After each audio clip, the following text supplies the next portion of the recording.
Live.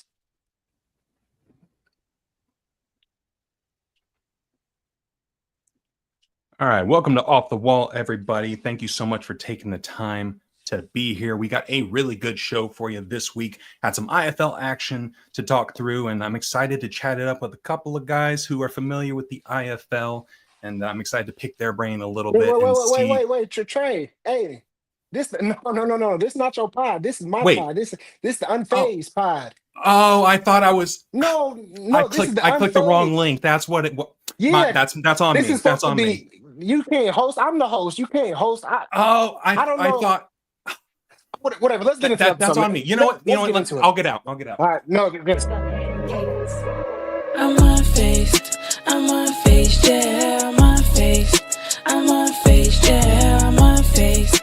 I'm unfazed. Yeah, finish stack this paper. I'm unfazed. I'm unfazed. Yeah, finish stack this paper. I'm unfazed.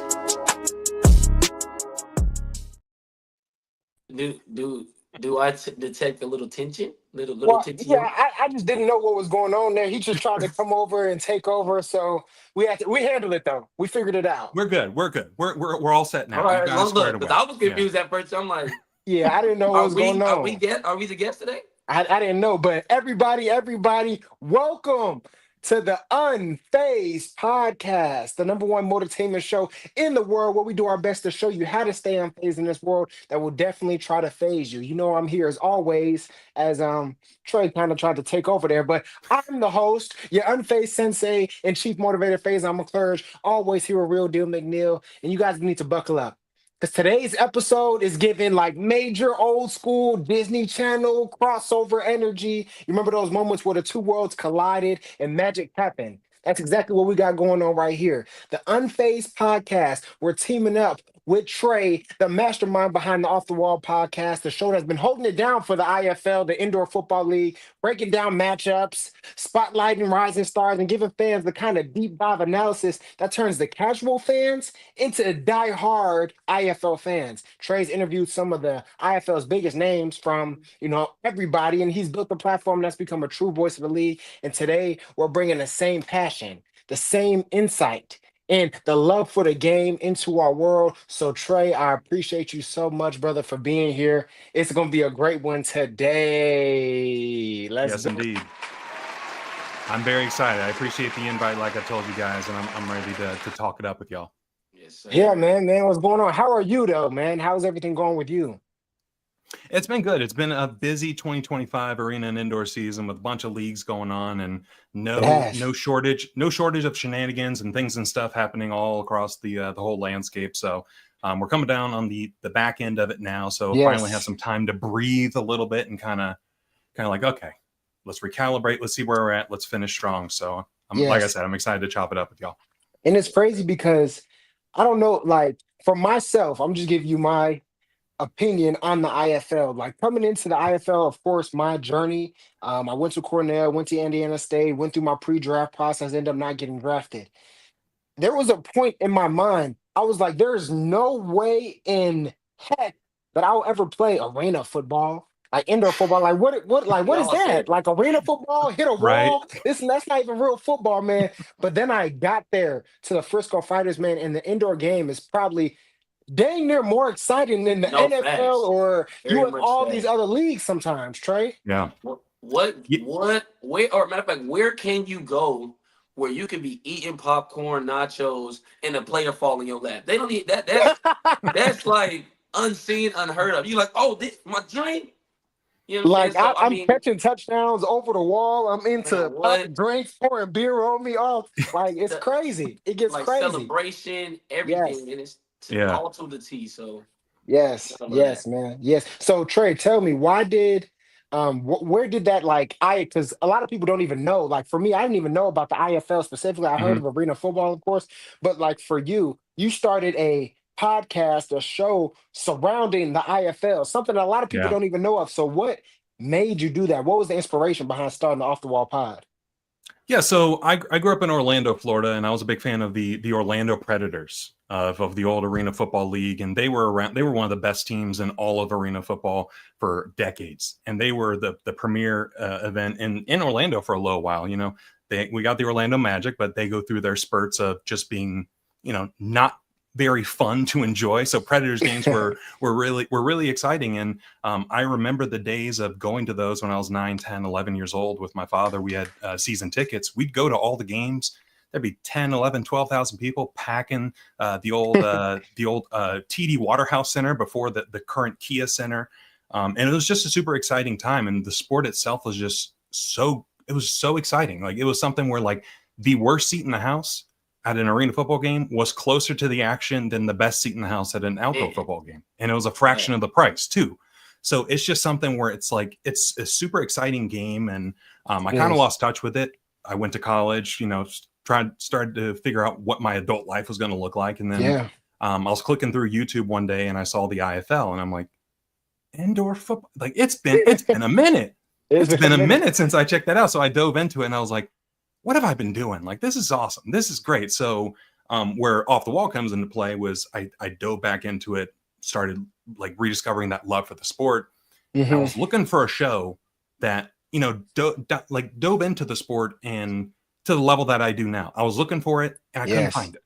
I just couldn't. I couldn't find what I wanted, what I was looking for in a sports podcast and a sports show to cover arena and indoor football. So I was like, you know what?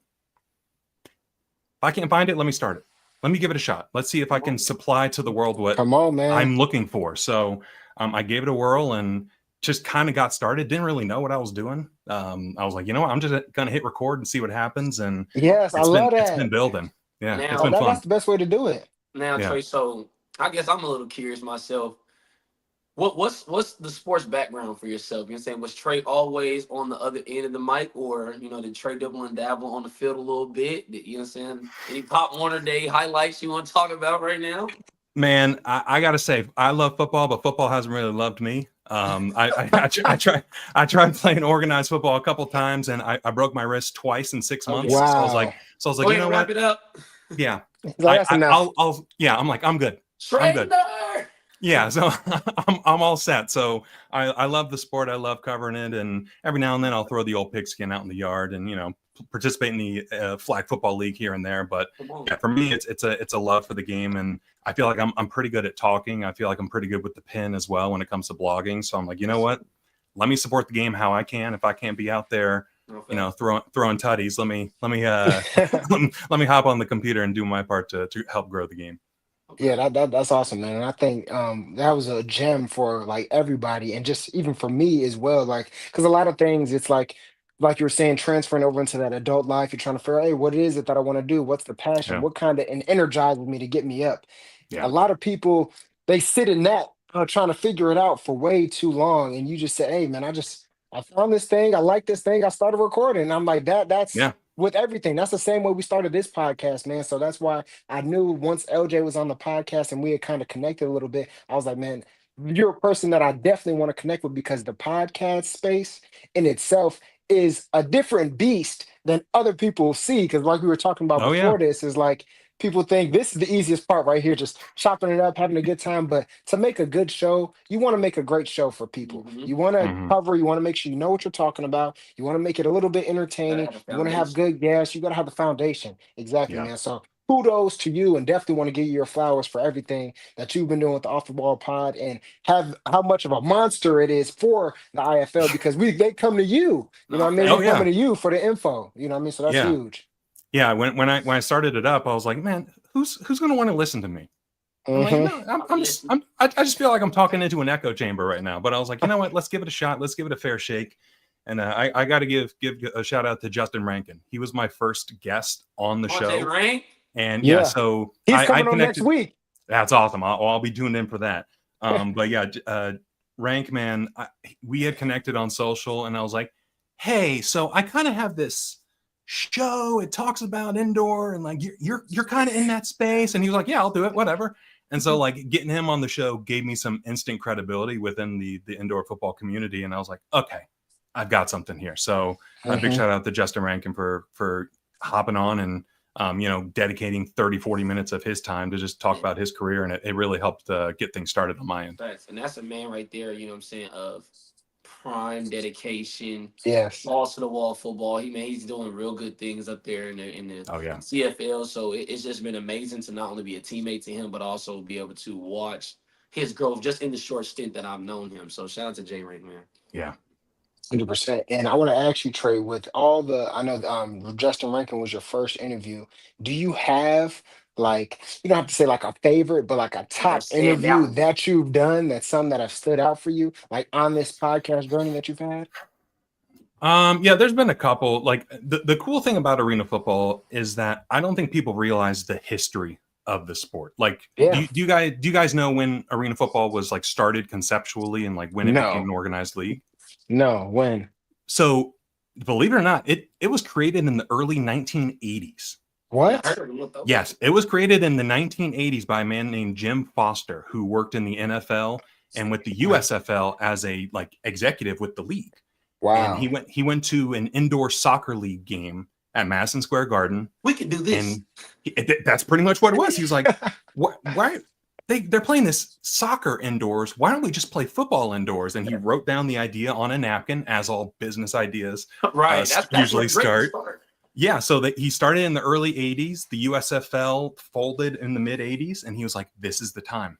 This is the time to do it. There's a gap in the space of spring football, so they launched arena football. They did a test game in 1986 and created the first league in 1987. So fast forward nearly 40 years later, you've got all these different leagues, all these different teams. So I think that's the thing for me where it's not just about today. It's about the stories of yesterday. We've got 30, 40 years of arena football history, stories to be told. So like, I really enjoy having some of the old school guys on. Like recently I had a wide receiver from the 90s. His name is Calvin Schexnader.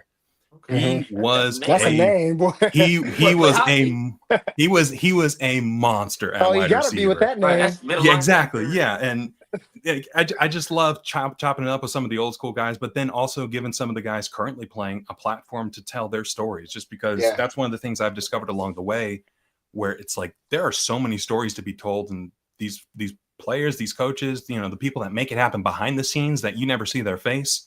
They've got stories that deserve to be told, and I've been fortunate enough to develop this platform for it. But I've had Cedric Walker. He's a head coach of the Billings Outlaws over in the AF1. He was one of my favorites. Like it was to a point he was almost oversharing some stories. I'm like, are you sure you should be saying this? Like, we will get this one. Yeah, exactly. But he's one of those guys who's been around the game. He played in the 90s, early 2000s. Wow. He's been coaching in the game for the past decade and a half. So it's just like he's one that definitely comes to mind in terms of like just being able to tap into his experience as a player, as a coach, and really learn about the growth of the game from his eyes.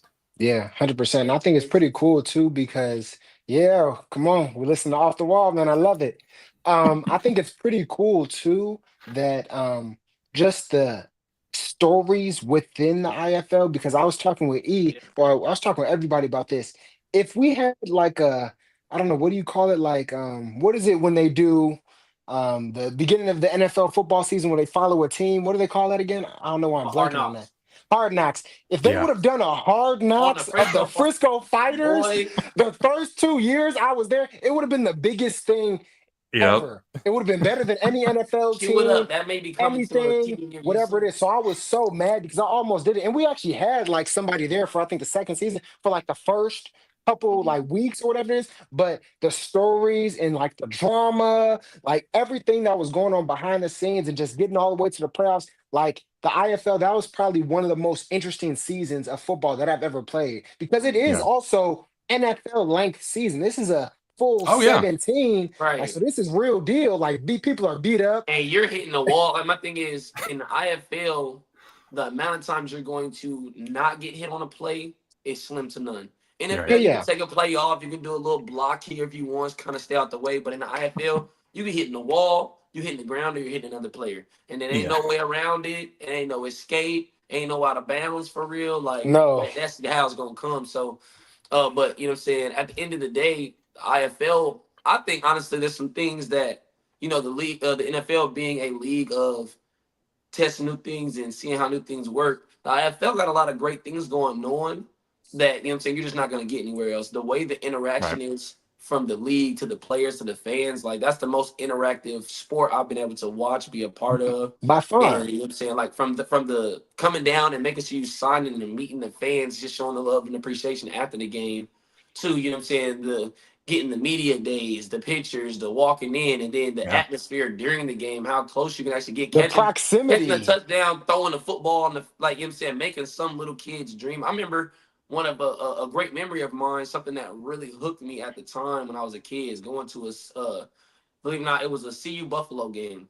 And the quarterback took off like his towel. I wore that towel in like every little league game after that. So the fact that we can actually do things like that in that league in just a small kind of platform, my hopes are for the league to continue to grow, so that way people can see how much of, you know, an entertaining an element and opportunity it would be to be a part of or just witness this game. So Yeah.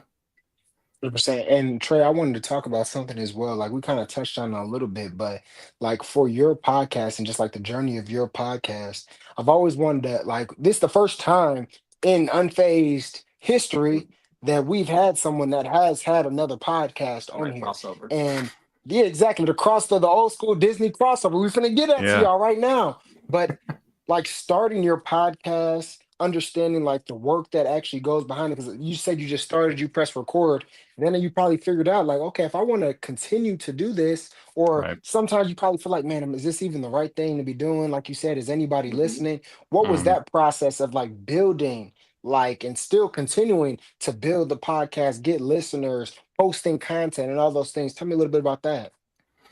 Yeah, I think the part I didn't really fully understand was how much the content aspect of it would play a role in the growth of the podcast. Not just hitting record, uploading to YouTube, uploading to Spotify and Apple Podcasts, and be like, all right, let's grow. It. Like that's it. There's obviously so much more to it than that. So I think just kind of just learning on the fly of like what works and what doesn't, and just kind of discovering like, hey, let me try posting this. Let me see if this works. Okay, that was awesome.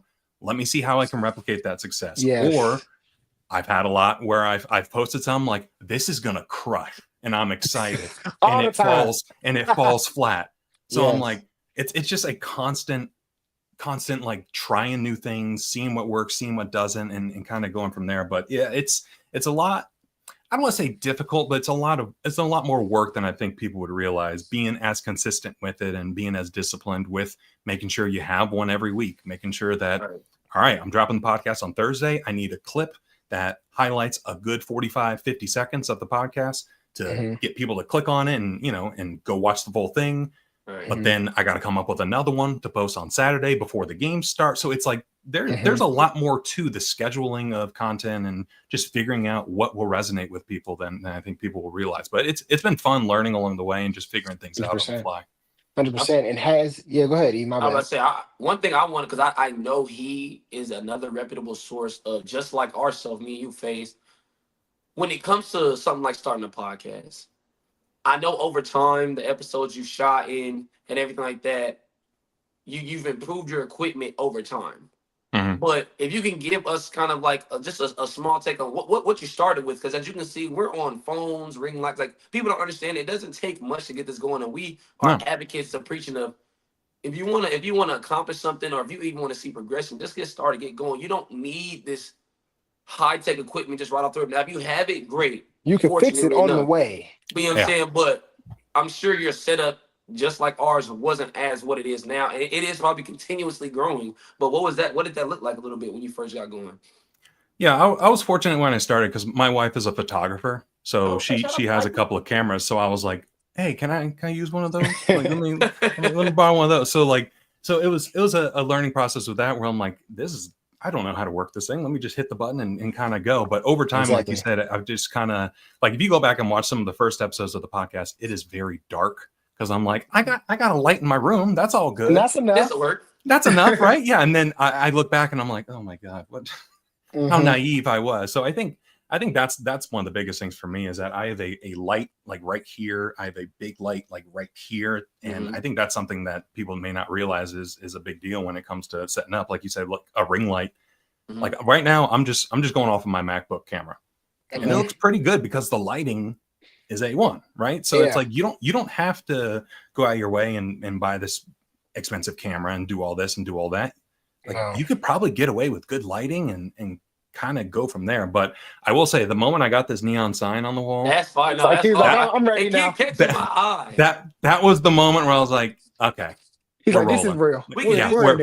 I'm a real podcaster now. I'm a real streamer now. I got the neon sign. Yeah. Saying, I got my Amazon straight off the wall. Say, stick to the wall, baby. So come on, man. You gotta work with what you got.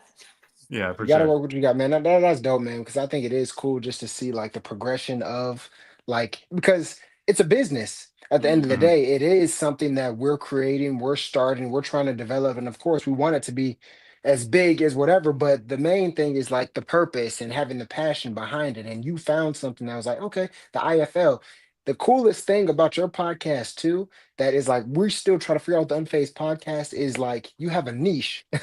Like you know exactly what it is you're talking about. So anybody and everybody that has anything to do with arena football, IFL, anything, they're funneling right to you because you're one. I don't know if anyone else is doing it, but you're the main one that's doing it. So I think that is pretty cool. And I think that's something that we always try to work on. Like, what is our niche? What are we doing? But a lot of times we are the content and we are the niche. People come to see us and things like that. So I think that's super dope, man. Yeah, and I think that's one of the things that attracted me to doing it. Like I said, I was looking for a show that scratched that itch. And I was like, I can't find it. So I'm like, I've seen where the sport has been. I see where it's at now, and I see where it could be. And I'm like, without making it about me, because it's not about me, it's about like the community, it's about the sport.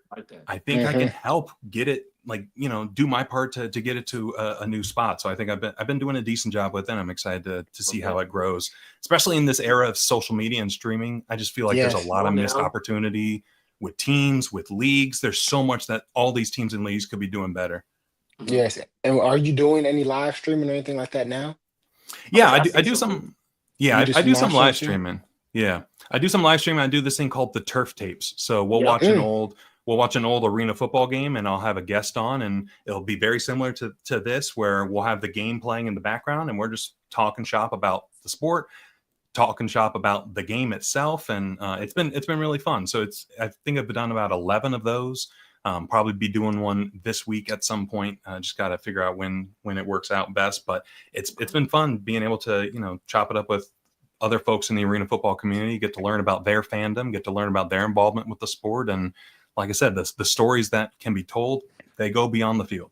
The story that, stuck with me the most, and probably everybody, like I said, I didn't really have any understand, okay, what is the IFL, what is arena football? I knew it here and there, but I seen American Underdog, the Kurt Warner story, and that was the one I was like, oh, if he can do it, I can do it too. Let me go. You know what I mean? So that was like my introduction into okay, what is this arena football thing? And because you don't really know, because it's initially when you're getting into it, you're like, yeah, these are a bunch of older guys playing. This is not really competitive. I'm just going to be in here dominating. But no, we have, especially since I've been here, there are some dogs in the IFL or in arena football in general. And even more so, I guess, just because I've seen it, a lot of people are getting opportunities to play at the next level coming from these leagues. So I think that's very impressive. And that says a lot. And myself being one of them as well. You know what I mean? So understanding what this league can actually do for you, and the league actually has a lot of opportunity there because everybody, sad to say, only 1% of the 1% make it to the NFL. Yeah. You know what I mean? But that doesn't mean that football has to be done for you. There are leagues like the UFL, USFL, IFL, AFL, with all these different leagues, and is good football. You know what I mean? So if you could ball, you could ball. Because I think for me, I did get a little discouraged. I'm in arena football. I'm kind of embarrassed. I'm telling people, they're like, Phaz, where you at? I'm like, yeah, I'm playing football in this league. Like, what league? I'm like, oh, it's good. It's good football. How much you getting paid? Just don't even worry about all that, man. Yeah, but let's not talk about it. Yeah, let's not talk about it. I'm just playing football. I'm doing what I love. You know what I mean? So I think that's really cool that you get to cover that and everything like that. And even Eman, I know you have an experience with the IFL too, man. You were there. You was with us with the Frisco Fires and everything too. So I think it was pretty cool just to see all that, and all the networks and connections that we're able to build as well. Was pretty dope. Right. For sure. No, it was a pleasure, although I never got my claim to fame just yet. I'll be back out there next season, but being a part of that, atmosphere, being in that room, practicing with you guys, being, just preparation every day, being able to make the playoff run with everybody. It was a great experience, So, ultimately, like he said, there's all these leagues out here. If you want to continue to play football and you can ball, like, to Yeah. the I guess perspective, just because I'm gonna go try out for this league, make sure you're having I guess coming to realization or Jesus moment with yourself. But if you do got the talent still, you do still want to play ball, and the NFL may either be out of reach or on hold, at least for now, because COVID messed up a lot of people's stuff. Get out here, man, showcase your talent, build your resume up, because at the end of the day, that's what matters most. Most coaches are, but what is he doing lately? If you don't have anything, if you're still showing your college highlights from 2021, like, bro, no, they need something else on the resume right I now. need something new. And I think the IFL is definitely a premier league to get into, to just do just that. And believe it or not, you never know, you might like it, you might love it, you might actually look up, and nobody's goal is to stay in the IFL, but you may look up a year or two later and be like, dang, like, I'm glad I got to play at least, because I'm better for it. So Some of my closest friends, closest people who started this podcast because of this. So it's definitely a blessing just to be a part of that league. And I know you guys see I got the fighters gear on, you got the fighters gear on. So I don't want to put you on the spot, Trey, but I'm gonna put you on the spot. right, we need to know. A couple, like, was it last year and the year before that? The Frisco Fighters, a dominant force in the IFL. I want to get your take on them because for some reason they couldn't get past over the hump. So what did you see, Trey? What's going on? What do we need to do? What do we need to do better with the Frisco Fighters, man? Man, before the 2024 season, I did an IFL NFL comps of like comparing teams.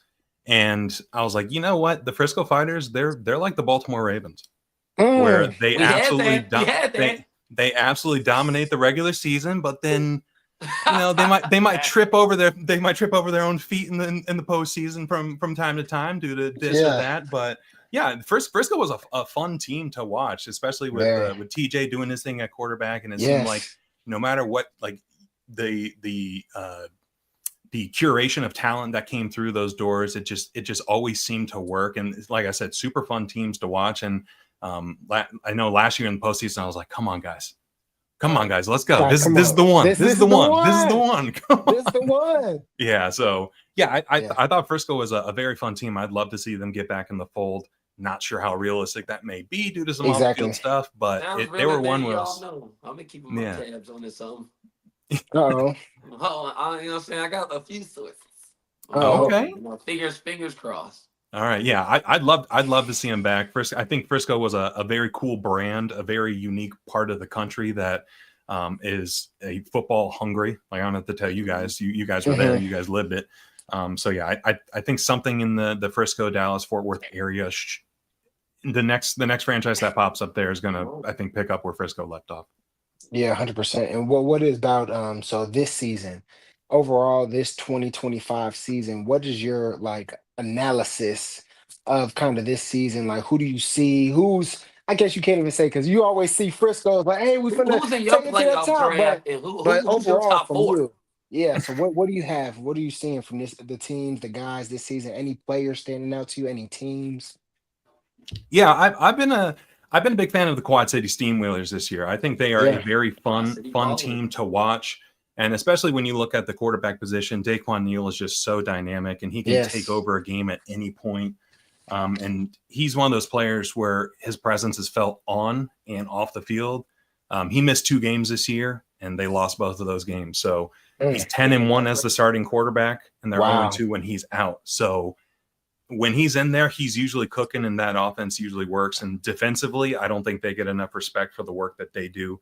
That defensive line absolutely terrorizes opposing offensive lines and makes life a whole lot more difficult. And when you're able to get pressure with 3 guys and 4 blockers, that's an automatic mismatch. So I think Quad City has been really fun. Jacksonville's a super interesting team where they've had a rotating door at quarterback over the past month and a half or so, or I think the middle month of the season, but they're starting to figure things out and they're getting hot at the right time. I'm gonna shout out my brothers at the Shark, man. Yeah, Sharks, they have a great fan base. Big shout out to the Shark Tank. Green Bay, they're a team where I don't think anybody wants to face them come the playoffs because I think they've dropped 73 times this year, which is and the crazy thing is about them is they been on their up and up and on their rebuild. I think they were one of the first teams that I had connections with in order to go out and play. I didn't want to go to Wisconsin, but I definitely have seen that progression. You know what I'm saying? I had a buddy who went through there, and it's always been like, hey, bro, we got something coming. And now you see, 2-3 years later since that conversation started, they are not messing around. These boys ready to play. So shout out to that organization for sure. Yeah, Green Bay, offensively, they're a wagon. They're just so good. And when you look last year, defensively, they were unbelievable. So like to see the flip, the switch flip from being an incredible defense to incredible offense. Like that, it's like that just goes to show every year is a new year. Like, and that's one of the beauties of the IFL and indoor football, arena football is that last year doesn't mean anything. It don't mean nothing. Like you could retain some of the same pieces, but you could have an entirely different team. And I think that's what makes some of the sports so exciting. But on the West Coast, I think it's a 4-team race, just like it was last year in the West. But Bay Area is unbelievable. Their coaching staff is just A1. They just find ways to make it work no matter who's out there. Pirates. Yeah. All right.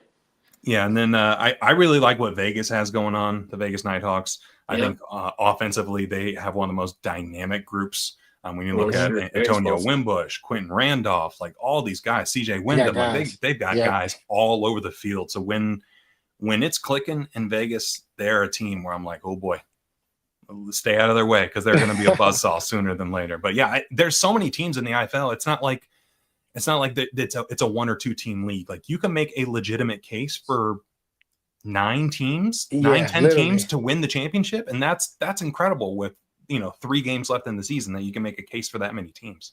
Yeah, and I think it's pretty cool too that like I know we're talking about Green Bay, but even like Frisco as well back in the day, like you go to some of these teams and like you travel there, like Green Bay, for instance, they're on the same street as the Green Bay Packers. Right. Yeah. Like the Frisco Fighters, we are right across the street from the Star.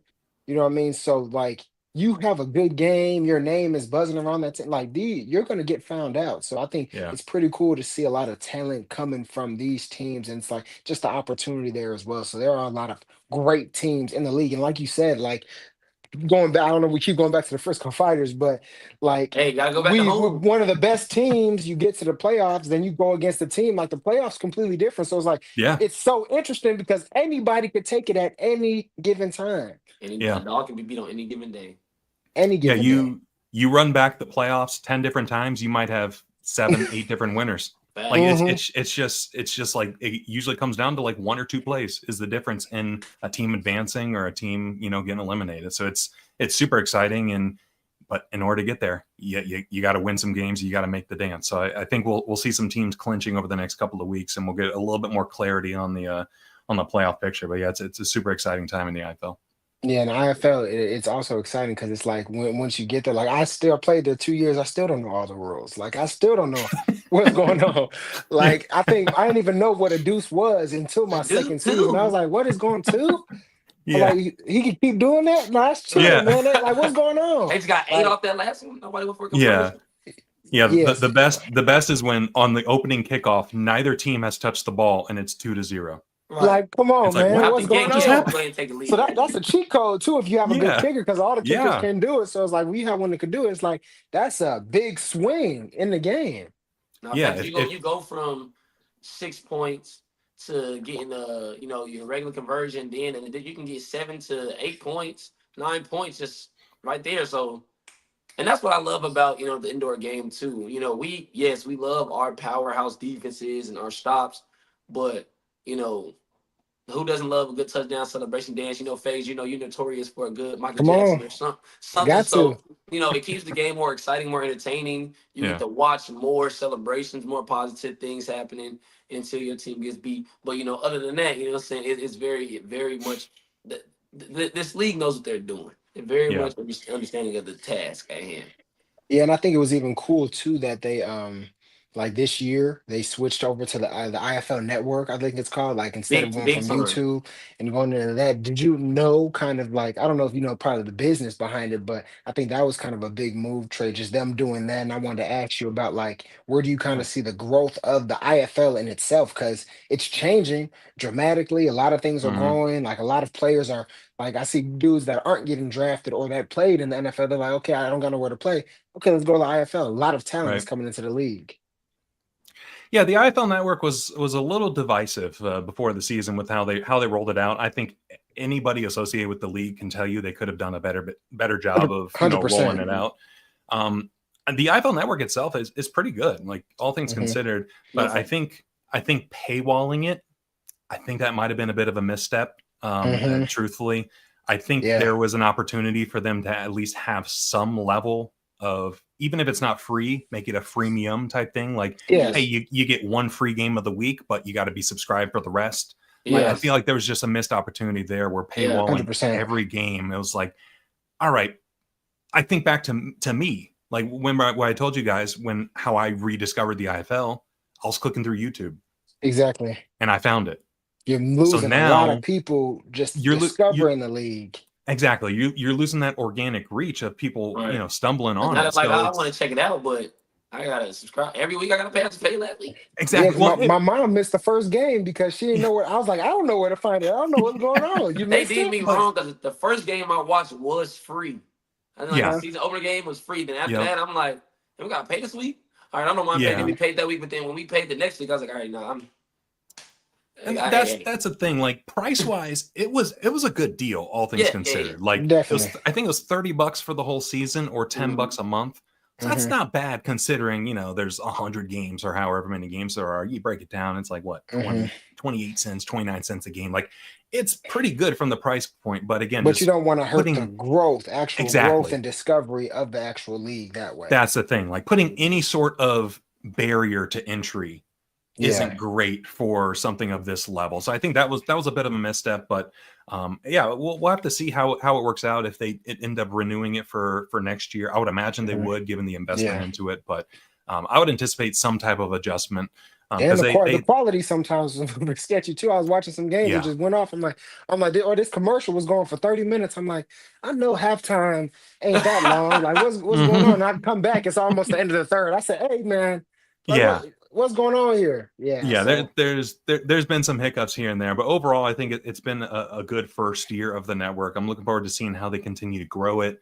mhm. They mentioned having not just the games, but some team specific content Mm, uploaded to the network. And wow. Okay. I haven't seen that yet. I don't think they've really done that. So maybe that's something they're waiting until the off season to do. But yeah, Yeah. there's a lot of different ways they can do things with the iFL network. It's just a Can we matter can we of get a off the wall show on the network? Right. I'm putting it out there right now. Like listen, we Game need game commentation, halftime. I'm not hard to this. find. That's quality. He's not hard to find, man. The man is I'm right not here. hard to find. The best coverage, IFL arena football coverage, is right here with Trey and Off the Wall, man. Come get it. Oh, you got Yeah. something good though. All right, Cause Trey, I wanna, yeah, go ahead. say if you don't mind, do a little something fun here with you. Yeah. Cause I'm these last couple episodes I've been doing these little 60-second takes, but just to challenge, you know what I'm saying, you a little bit. I would love to see kind of who's been some of your favorites to come through the IFL. If we can take, a second, you wait. Okay, is this how you know I've been at the IFL for a minute? How many people on offense? How many people on the field at a time? What is it, like 8, 9? There's 8. Yeah. Eight. Okay, 8. Okay, 8. If you can, what would be your all-star offense, player-wise? If and again, if you don't know all the linemen, maybe you don't get in there. But your quarterback, your running back, your slots, you know what I'm saying, your outside. So who we got starting in our lineup? Quarterback wise, not just this year, but over the past few years, like it's gonna sound like I'm catering to Frisco, but you got to go TJ. Let him know. Dude, TJ Edwards is. I talk about it on Twitter all the time, where he just puts you in situations where you cannot win. You can't. Especially like down in the red zone, like they do. Like you do a little quarterback keeper. It's like, okay, Come on. if you That's commit, cheating. he'll bump it outside. If you commit to stopping him, he'll bop it over your head. So it's like TJ's there to push. And yeah, I can tell you from wide receiver perspective, Trey, like you don't know what's going on. I'm just there. Yeah. I'm just if you throw it, hey, I'm ready. You gotta be ready for anything. You gotta block. He's running. Oh, like no, yeah. He is just unbelievable. And he's one of those guys where when he tucks it and runs, no matter where he is on the field, it could be a touchdown. Lamar Jackson. Like exactly. And it's thrilling to watch where I think there was a game. I can't remember who it was. It was either against Iowa or I think it might have been against Iowa where they had him dead to rights. Like they had like this year, he would like the pocket was surrounded. I think it was Quad City actually. Now I think. They had him dead to rights in the pocket. He rolled out, he shimmied, he extended the play another 7 seconds, found someone in the end zone. I'm like, that's unbelievable. Like, I'm like, what is crazy? Like, what are they supposed to do? Like, so he just puts people in impossible situations. Yeah. Running back wise. There's a couple different guys that come to mind, but Jimmy Robinson, who played for the Pirates past couple of years, and he went to Jacksonville this year before he got injured. He was just unbelievable. He was another one where something as simple as a sweep play to him, he could take it the distance. And he was there was a point in time where he was averaging 100 scrimmage yards per game because he was killing you on the ground, through the air. 100 is crazy. If y'all don't know, the IFL field is 50 yards. Yeah. So scale that up to NFL stand. You're talking this guy's getting 200 a game. NFL, like it's crazy to think about. And he was just so dynamic with it. Wide receiver wise, Keon Williams in Iowa. It's a shame he's stuck on the Barnstormers, man. Because if he was on any other team, he's still balling on a struggling Iowa team, and he's just an unbelievable talent. Where every time he touches the ball, it's something like a hitch, and it's like, well. He could turn it up. He could turn it upfield and make it happen. So he's an unbelievable one. But I'll give you a lineman. I'll give you a lineman that I really like. Give me one. I'll give you a lineman. Joe Crawl from Quad City. Okay. He's number 65 on Quad City. I think he played center. He's one of those guys where he plays to the echo of the whistle. He's one of those guys where. Like the play is dead, but then he'll give you a little extra nut. Exactly, he's doing one of those. Exactly, yeah. Oh. So he's a player that's super exciting. But there are so many great players in this league, and like you said, it's like I think indoor and arena football kind of gets a bad rap where it's like it's not just guys who gathered at the bar and be like, hey, you want to play on Saturday? It's like no, these are really good athletes who were the best at their position in college, and got all conference and was this and was that, and they just didn't get the opportunity. So there's some ball players in the IFL. Believe it or not, and this is just from my receivers, my outside guys. Me and Phaz had this conversation before too. It's not like we're not saying it's impossible, anything like that, but there ain't you're not finna run, break down, chop down, stick, cut. Like in this league, it's gotta be subtle, efficient, quick turns. You gotta be able to get in and out of a break, move shifty, quick, and because for one, you're not in the cleats. The traction may not always be there, but at the same time, it's like, or whatever, you're going from being used to, okay, I can set up a route, whatever. You only have so much space, you know what I'm saying, before you can actually do what you need to do. So, and I think the dogs, they hit IFL, they're ready. They got some takes. They got some takes to let go. Right. And that's the thing with the outdoor game too. Like there's some outdoor players that are phenomenal. I don't think they would be good IFL players. I don't think they would adjust to the indoor game. The indoor, I feel like is harder. It's smaller, especially like as a receiver. Like you don't really see guys. Oh, get something, take it upfield. Like if you do, it's a very special play. It's like when I did that one time, I'm like, oh, I didn't even imagine myself doing this. I got skinny on the wall. I'm able to take it for 6, but it's like, dang, that doesn't happen a lot. It's quicker. Guys are coming faster. They're hitting harder. I'm about to say, not only that, too, think about it. If you got a really good guy back there in your secondary and safety, you got somebody who could potentially cover wall to wall, you know what I'm saying, field it. If your scheme isn't drawn up right and you just thinking you're going to be able to take people deep, there's not going to be no post for the dig, anything like that. Like, you got to run a concept game that makes sure you're putting this guy's taking away this guy, putting this guy in space. You know what I'm saying? It's a game of space and numbers, so. Yeah. Yes, like Cordell, I don't want to, I forgot his last name. What's Cordell's last name? Jackson. Cordell Jackson. Yeah, he was one of those guys that I played with, man. Like, you have to use what you have to your advantage. Like, he's using the wall to his advantage. Like, he knows you can only go this way, you only go this way, Mm-hmm. whatever it is. So it's like if you have a good guy in your secondary, man.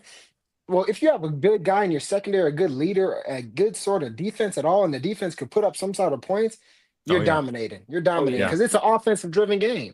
Like, offenses are scoring 50, 60 points like on a regular. So I think that's pretty dope to see if you have a great leader on the defensive side. Yeah, and you got to think defensively. You've got someone running full speed at you, Yes. and that's tough. Like Yes. I feel for the DBs in indoor and arena ball where it's like you've got someone who's literally got a running head Yeah, start head on you, start. and Yes. you've got to just embrace it and be like, all right, I'm welcoming the challenge. So yeah, it's such an interesting game, especially as you get further into it and diving into the X's and O's of it. Like I think it's been a meme on social lately about the wide receiver route videos of like wide receiver The flow. trainers of doing the flow and doing Oh this, yeah. doing that, Yeah. doing this, do a little bit of that, a little bit of that, Yeah. shimmy, shake, shake, shake. It's Yeah. like you don't have time for that. You don't. You You can't. don't. Like you're running the 6-second You route. you in the second Facts. section over there, The my Grammy plays, and all them. yeah, you're running that 6-second route. The play's been dead for 3 seconds. And Yes. you better be aware of the wall. Exactly. Yeah. Walls So undefeated. yeah, it's just an entirely different game, and I think it's so fascinating, and it's something where, like, I think the game can grow to be something where it is a sustainable product, not just for the fans but for the players as well. Like, you look back on the Arena Football League of the 90s and 2000s, this was the players' full-time jobs. Like, they were getting Mhm. paid a really good salary to be I remember, arena yeah. We need to football get back to players. that. Yeah, so it's like I think the potential is there, and it just takes a little bit of creativity and just takes a little bit of adjusting to the new age that we're in. And I fully believe it can get there. It's just going to take some time. Mhm. Definitely, definitely. And I want to ask you because like we could talk about the IFL and everything Mhm. all day, man. So I definitely need to have you back on for another episode Got to. sometime because I love having a conversation about podcasts. We can take this in so many different directions, man. And So I we'll come on your definitely joint and go to turf tape. You know what I'm saying? Chop it up, watch the exactly game. Yeah, we can do that. So we appreciate you, Trey, man. This was an amazing episode. I do want to ask you, like, as far as like your podcast, do you have like tell the people anything new you have coming up, any guest, anything you got going on for the podcast? I want to give you a second to shout yourself out. And I already see you got a bunch of your people here in the comments too. So yeah, just let us Shout out to know where y'all. could they find you, where you at. yeah. But big shout out to the guys in the comments. I've got some diehards that follow me here and there on some live streams. But yeah, you can follow me at Off the Wall FB. It is right here, Off the Wall FB. F as in foot, B as in ball. We're across all socials, all platforms. We're on YouTube, Spotify, Apple Podcasts. The seasons are wrapping up.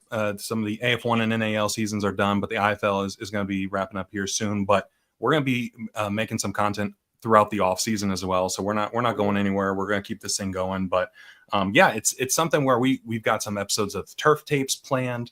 Got some cool off the field stuff. Might be working with a league or two on some unique, never before seen games potentially. So yeah, it's a super exciting time to be in the space. And like I said, I've seen where the sport is. I've seen where the sport has been. I see where it is. I see where it can be. And I'm just trying to do my part to help propel it to where I think it can be and where it should be. Hey man, we appreciate you. This is an amazing episode. I already knew it, man, from the get-go, man. We have so much to talk about, especially us playing in the IFL. Man, I think you do a great job of covering the IFL, having an interesting podcast, having the entertainment, bringing on great guests, asking great questions, the analysis, everything. Like, I'm learning from you. You know what I mean? Believe Yeah, it or not, like I watch you, I watch your pod, and it's like I'm learning. I'm taking notes, man, because we're in this together. So I'm for sure. excited, and I'm so happy and grateful that we had the opportunity to have you on the pod. Like we said, it's been long overdue, man. But last thing, I want to wrap it up. Our famous question around the world. Trey, how are you staying unfazed? Unfazed, you know what I mean? A lot of stuff going on in the world, a lot of stuff going on in the IFL. Life could get stressful, you know what I mean? Yeah. Outside of the podcast as well, man. We just want to ask you for yourself personally, how do you stay unfazed through all of it? Kill the music. I've been prepping for this moment. I've been doing some homework, and there's a couple quotes that come to mind. The first one for me is the more you want it, the less it costs. Now it's a super simple phrase, but to me, it really captures, like, let's think about it. The more you want something, the more you're willing to give up, the more you're willing to do to achieve it, whether that be with a podcast, whether that be with a, trying to make an IFL team. The more you want something, the more you're willing to dedicate, the more you're willing to do to achieve it. So I just kind of have that mentality at all times when trying to grow this thing out, because it's not easy. It can be lonely at some times where I'm like, man, I'm the only one off the wall doing this stuff. Like, it's on me. But I just think back, like, the more you want it, the less it costs. And I want this thing to grow. I want to see it grow into something bigger and better. And, the more you want it, the less it costs. And I'm willing to put in the work to do it. So I think if everyone kind of lived with that in the back of their mind, I think we'd see people achieve their goals a lot sooner. That might have been the best one we've ever seen. That was big time. That might be the best one That we've was big had time, so for far. sure.